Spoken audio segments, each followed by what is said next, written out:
Meeting was based on demands from the government of the Congo. I am the one who is closest to speaking for the government of Congo at this table. I can say... I invite the representative of Belgium, Mr. President, to take a seat at the council table. J'invite le représentant de la Belgique à prendre place à la table du Conseil.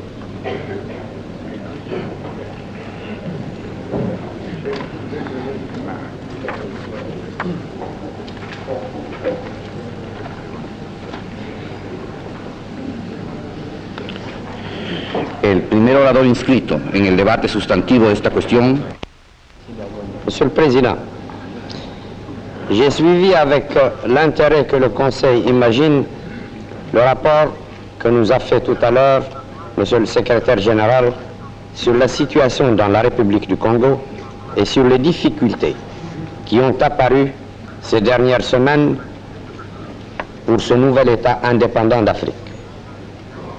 S'agissant d'abord de la demande adressée à Monsieur le Secrétaire général en vue d'une assistance technique administrative, ma délégation est heureuse de saluer la rapide initiative que le Secrétaire général a apportée à la question dans le cadre de ses attributions propres et en réponse à la requête expresse du gouvernement du Congo. Il est incontestable, Monsieur le Président,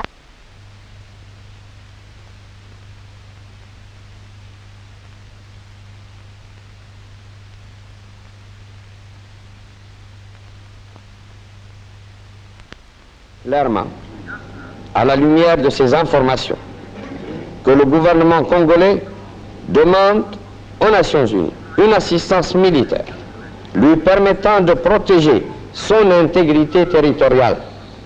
Ce sont là les termes même du télégramme envoyé par le gouvernement du Congo à Monsieur le Secrétaire général. Il semble donc à ma délégation que le gouvernement d'un État indépendant et souverain, le gouvernement du Congo est seul juge de l'opportunité d'une telle assistance. Il vient d'en faire officiellement. On July 7th, the Security Council met to extend the hand of friendship to the people and government of the Republic of Congo by endorsing its application for United Nations membership. On that occasion, the United States called attention to the pressing problems inherited by this great new Central African nation and its need for sympathy, encouragement, and concrete aid from the United Nations. No one could foresee at that time the rapidity with which general statements of support here in the Council would need to be translated into concrete action. First, there is a popularly elected, duly constituted government of the Republic of the Congo. That government has asked for a United Nations force on an urgent basis. Second, speed is essential. The longer the present state of near anarchy continues, the heavier the toll of lives, the greater the prospect of hunger and epidemic, and the greater the difficulties in future economic development. We confront a situation which is developing hourly, not daily or weekly, but hourly.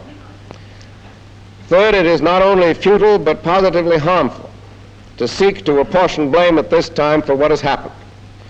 What is required is an instantaneous response to the urgent requests of the Congo government, the initiative of the Secretary General in requesting this meeting of the Security Council.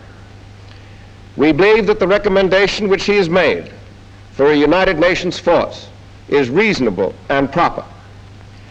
For its part, the United States is prepared to respond to the call before us. Indeed, we will respond to any reasonable United Nations request in the fields of transport and communications. We have also taken measures to ensure that food supplies, adequate to the needs of the capital, where we understand a food shortage is threatening, will be forthcoming. These food supplies will be...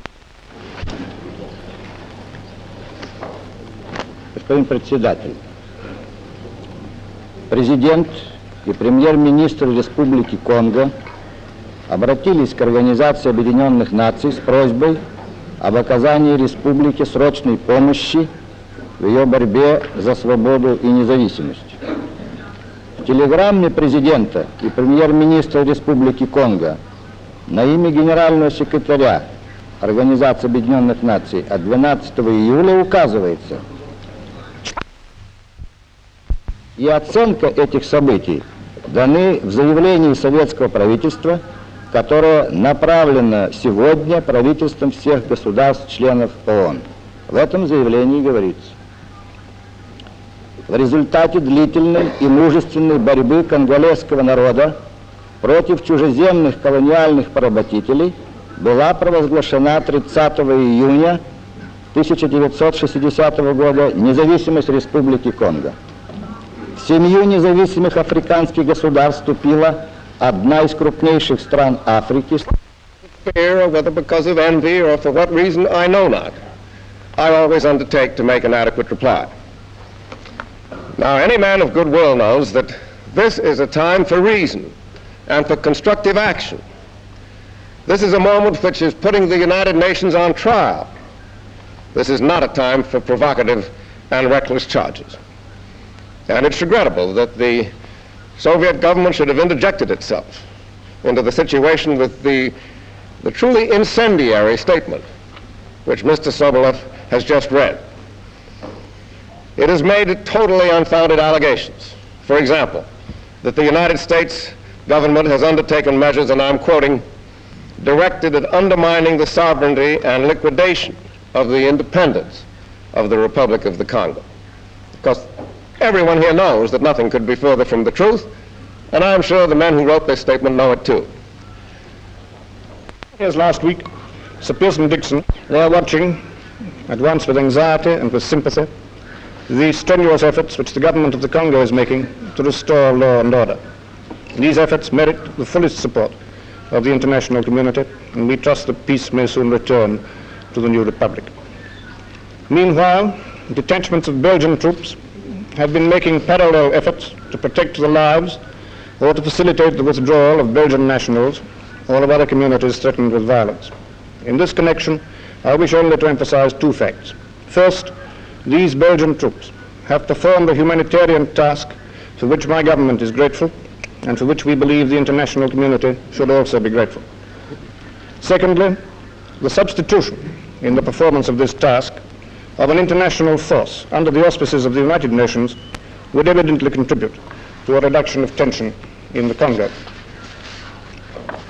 It is with these principles in mind that the United Kingdom government have considered the proposals set out in the statement made to the Council today by the Secretary General. They are in full accord with the purposes outlined in his statement.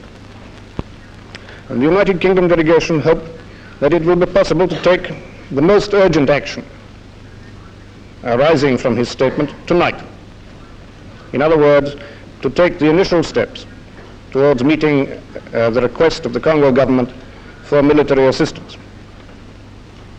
I believe that all members of the Council are agreed on the necessity for this.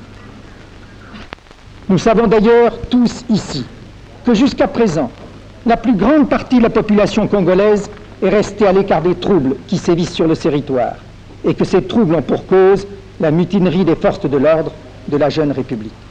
Parler d'agression à ce sujet et vouloir déformer les faits et cette polémique ne peut que contribuer à retarder le rétablissement de l'ordre dont la jeune République a le plus grand besoin pour son développement.